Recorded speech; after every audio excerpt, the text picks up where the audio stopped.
I think that's really great, your whole kind of like outlook and perspective on it, because I mean, you could play the victim or you can use everything that's happened to you to your strength and make it like your superpower basically, and that's kind of what it looks like you're doing with your music and just with your whole mindset towards everything. Obviously, like you say, you gotta have gratitude and stay humble. But if I can use this to inspire others and pick them up, of course, I mean, as I say, I'm just a vessel. Hey, what's going on? How you doing? It's Emma Apollo. Emma Apollo.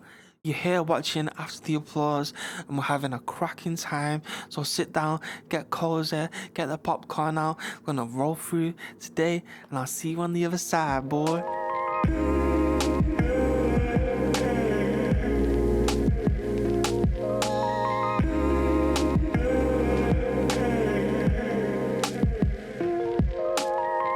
This is After the Applause.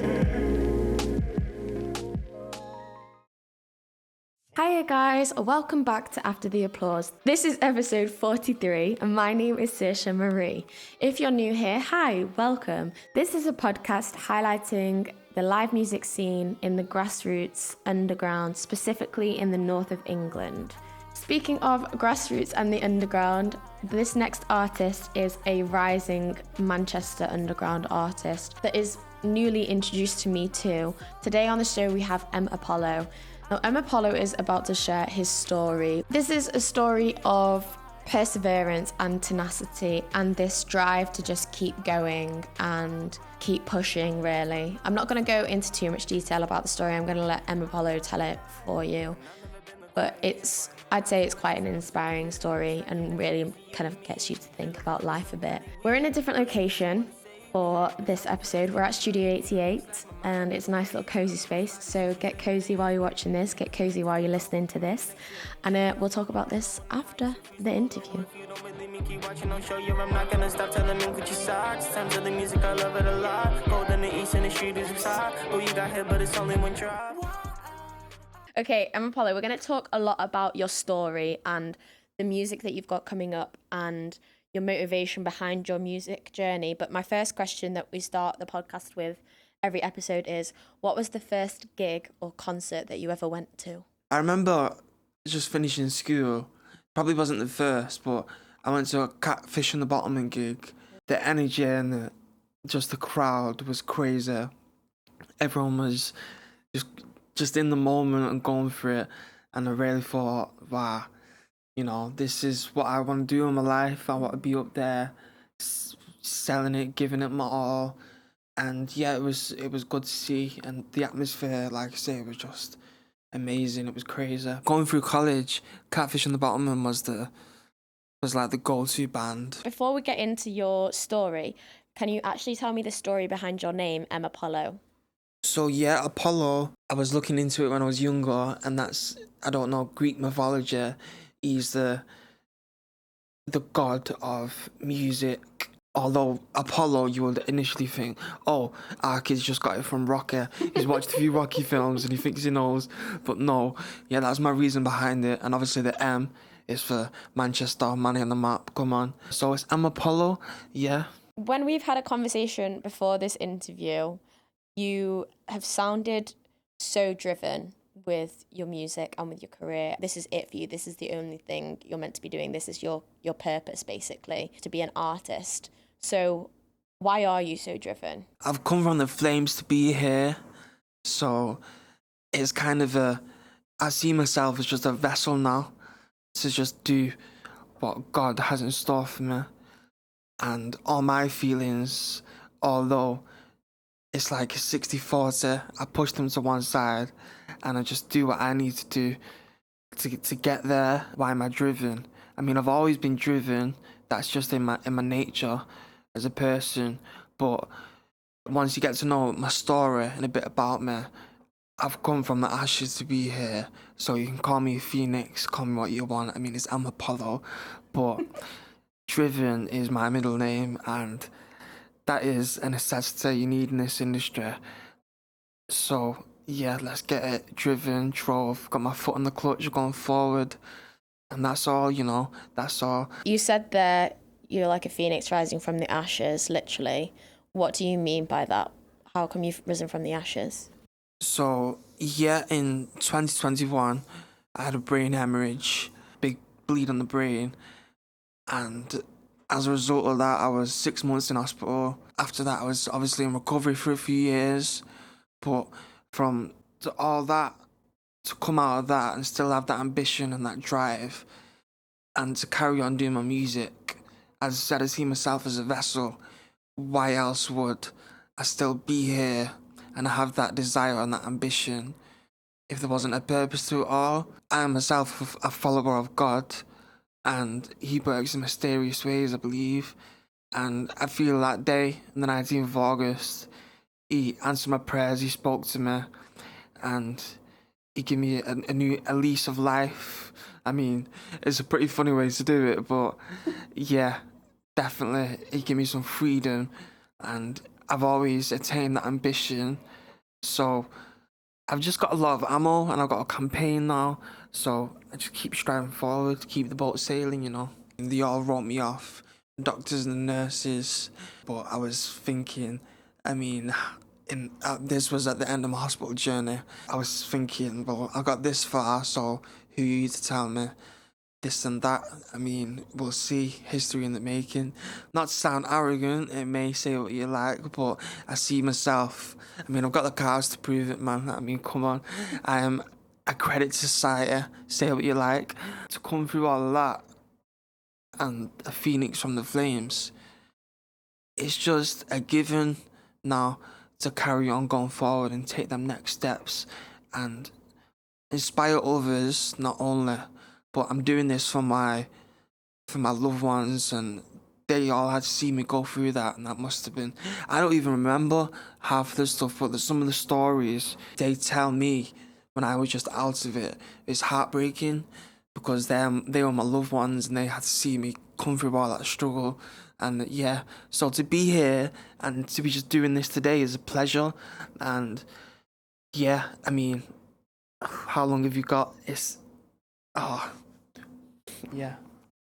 You said you've got a campaign behind you now. It sounds like you have quite a strong support system behind you now. Has it been strong from the get-go? My loved ones have always believed in me, especially coming through this on the other side, smiling and waving. It's not only inspirational, but it's tearful, and as I say, it's nothing short of a miracle. So to have that belief behind me is great, because I'm not only doing it for myself, I'm doing it for my loved ones and to prove to them that everything happens for a reason. And you ain't seen nothing yet, kind of thing. You ain't seen nothing yet. Do you feel like this life-changing experience, kind of like a second chance at life, basically, do you feel like this has changed your music in any way? Has it elevated it, or has your style changed, or the way you look at your music? I mean, elevation is what we strive for always, and it's not often you get a second shot at life. So, as you can imagine, I will be in my bonnet now, and I'm gonna do everything in my grasp, my power, to. I'm making music as we talk, and you know, I think it's all God's plan. My music, I mean, I produce it myself, I write it myself. And yeah, elevation always. I mean, what can I say? Where do you get a lot of your influences from for your music? So, influences, I'm very fond of Canadian artists, their tone particular. And then I always used to bug my cousin out, because he always used to listen to this like New York drill. And I went to New York actually a few years ago, and I had that playlist on, and it was just overwhelming, you know, because I was in Times Square there, bobbing and weaving or whatever.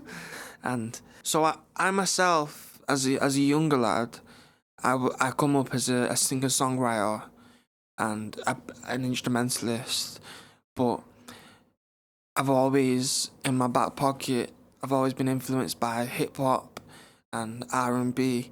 So, and then it goes back to that tonality. I try and merge them together, my singing tone, into more a rhythmic rapping a rapper, because essentially that's what I am. I mean, it's 2025. If you want to be a rapper, listen to my music, you know. But yeah, influences, God, God. What else? What else? In a lot of your answers today, you have referenced God a lot. You're very thankful to God for being given this second life. Has he always been heavily influenced in your life, or was it since this kind of life-changing experience you have found your faith a bit more? Yeah. So I've never really had a spiritual connection. My family have no religious background. I mean, growing up, I always felt connection up there, but not really. It was just but on the 19th of August, yeah, he spoke to me, and how can I ignore that? I've always had faith, but now this is more, it's clear as day now. I think, okay, I'm not bugging, it is real, you know. And when I hear these little things like, oh, blah blah blah blah, I should be doing this, I think, is that God telling me? Or, and now I think, oh yeah, for sure it is actually, Thomas. Do that because you're supposed to, and that's God. But I've never really had a religious background, but now I'm very determined, and I know I've saw the light. So, I mean, I've had a good chat with a guy, I've had a good chinwag, and he's telling me to do this and that, and I'm just like, yeah, man. Let's talk a bit about your earlier work that you've released. You have an EP out that you released in 2023 called Introvert. On the graphics for the EP, the brain is very heavily involved, like you're walking. I'm guessing that is you on the cover of the EP walking through the brain, and then the track list, there's brain there and everything's kind of related. So was that EP kind of the foundation of you telling your story? Yeah, I've released an EP on SoundCloud. It's called Introvert. You can listen to my music on there. And yeah, that was regarding my story. And I kind of, Darius, my manager, he put me onto this director, Don Wavos, and I kind of had just a simple generic theme for it. I just wanted to sell it, you know. But once he heard about my story and a bit about myself, and I think he was inspired, and he just ran away with it. You can watch the clip. I mean, I released a clip of it to sell it. It's all regarding my story, and it makes sense if you watch it. That was in 2023, so it was about a year after my injury, and it was mega. It was eventful, and it was a pleasure to be doing it. Yeah, so go check it out. With all of this and with all of your music that you've been putting out because you've been doing music since you were 17, you said, and with your story and everything, what is the kind of biggest lesson that you've learned from your journey so far? Wow, that's a good question. Biggest lesson I've learned is to not take things for granted, I suppose. I mean, I had my whole life stripped away from me, and it's kind of like starting again as a baby. So little things, even like taking your dog for a walk. I mean, in terms of music, obviously, I lost my whole voice, and I couldn't even speak. I was breathless. I was on life support. I had a tube in my throat, breathing for me. So not taking things for granted. Every moment in this life you get is priceless, and to cherish every single. I know it's easier said than done, but it's a gift, and you gotta trust the process, and you gotta stay humble. You gotta stay humble and have gratitude. But yeah, don't take it for granted, and just live your best life. That whole kind of journey of regaining your voice again, how was that for you? To be honest, it was awful, because the doctors and nurses, I mean, I had this hole in my throat, and there was this one nurse, she was like the bearer of bad news. She was saying to me, oh, it might not heal up that, you know. And I was like, yeah, do me a favour. But, I mean, actually, I had this tube, as I said, and when I started to talk again, and I could talk, I was gassed. I was like, oh my gosh, I can talk. So I was just blibbing and blabbing. I was like, yo. But yeah, it's been a rocky road. I mean, I do this steaming, I have this routine, which is a part of my recovery, which I'm still doing. But yeah, I mean, since coming out of hospital, I've had a bee in my bonnet, and I've been very determined to get my voice back. and get back to my normal self, which I think I'm doing all right, if you ask me. But yeah, you had to have that drive and that determination. Your latest song and music video that you're going to release soon, being premiered soon, this has been in the works for a while for you. How come you're releasing it now? I feel as though it's the right time to release it now. I have a music video dropping on Halloween on the Studio 88 channel, and yeah, I've released my first music video 12 weeks out of hospital. You can go and check that out on the Studio 88 channel, and I'm very proud of that. I feel as though that was just a moment in time that was priceless, and as I say, you can't take for granted. And I remember actually shooting that music video. It was crazy because my dad was trying to get a Mustang, and it was long in the tooth, but at the end of the day we got one. And when it pulled up on the night, the reg plate of the car was like 88, just spelling 88, and that was like Studio 88. And then I was there with Darius, and we was all looking at it, and we was all just like, yeah man, we're doing something right, come on. And those things, I feel like that's God talking to me. Alignment. You know, yeah, for sure. So, as I say, just trust the process. Yeah. Why now? You said you've had to be in your bonnet since your kind of experience in 2021, but why now? Why 2025? What makes your drive different this time to push your artist career? It's 2025. It's a new leaf. I feel as though it is time. As a result of my injury in the past few years, I've been in recovery. I've got my voice back. That was tricky. So now is the right time to take that next step. I've been getting back on the horse, and now it's time to start whipping that boy, and and get there. It's takeover season. So it feels like divine timing. Yeah, it's all timing. I'm only a young lad.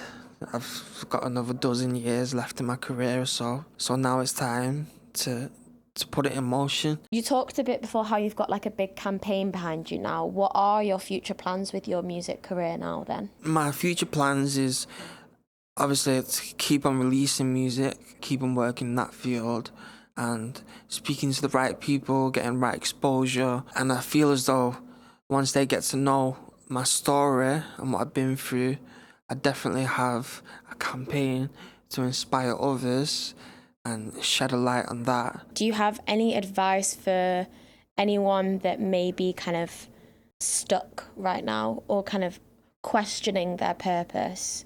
What would be your advice to them? I was feeling a similar way a good few years ago when I was 17, right before my injury. You just got to trust the process. The penny will drop. I mean, your purpose alone, as long as you're providing for your family, you got the butter and whatnot, then you're doing something right, you know. Don't just be sat on your backside doing nothing. You got to pick yourself up. You got to have that drive. You got to go. You got to be the alpha. You got to provide. You got to do something with your life, because this is a blessing to have it. So you got to think and weigh up to yourself.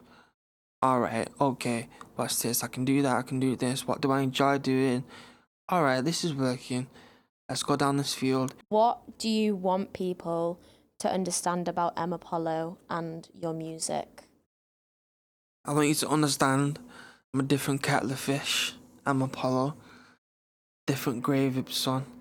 I mean, I know it sounds cliche, but this whole music thing, I didn't think this is my purpose. This is, obviously it's what I want to do, but it spoke to me, it grabbed me. It was like, come on, Sham. Can you give me like one word, I'd say, to describe what is coming with M Apollo in your music? I feel as though society needs an artist like me, especially in the UK. If I had to sum it up in one word or a phrase, I'm a bad necessity. I'm coming for the game. Getting talking about it now, I'm getting frustrated, I'm getting angry. I'm like,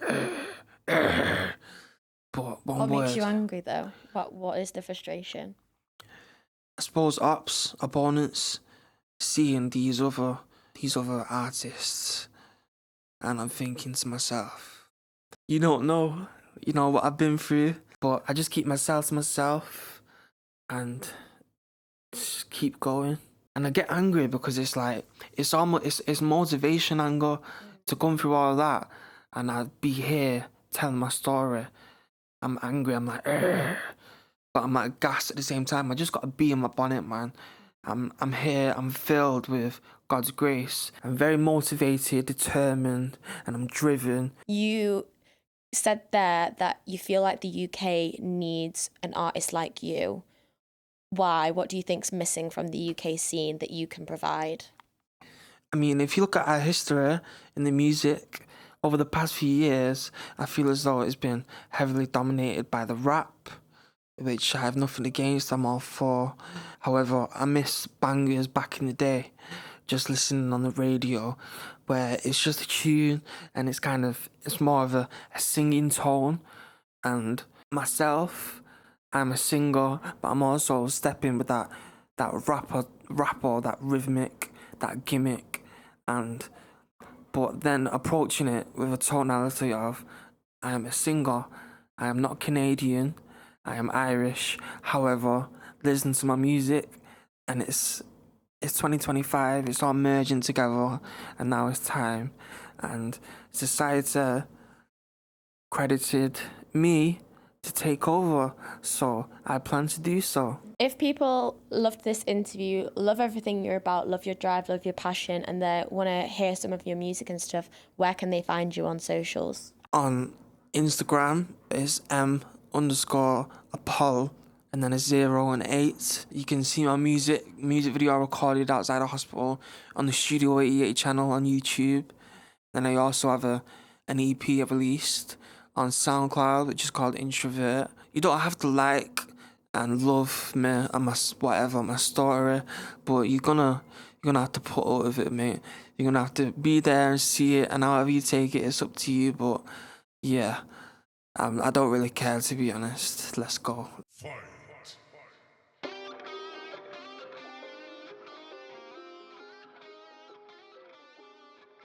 I think Emma Apollo's story is very inspiring, and to be able to go through such a traumatic experience and come out and not victimize yourself and actually use your experience as a superpower is very inspirational and motivational. You know, the kind of going from 0 to 100 literally, and seeing that change and transformation and that kind of second chance you've been given, it would be silly not to use it. So it's great to see that drive, and you can really see and feel the drive from him and the passion to do well with all of this. You can feel it through the camera, or you can feel it through your headphones, I'm sure, when you were listening. And I think that is a great skill that he has under his belt. I have watched the music video to his latest song, Fight, and I really love the whole creative production around it. You definitely should go watch it. I'll leave a link in the descriptions so you can go check it out for yourself. The creative direction with the whole piece is great. The song is good, and the circumstances that Emma Apollo was in when he was recording that, it is really high quality considering all factors. I'm really excited to see the trajectory of Emma Apollo, because he does have, like he said, he's got a strong campaign around him. He's got a lot of people around him that believe in him, and he himself has that belief in himself.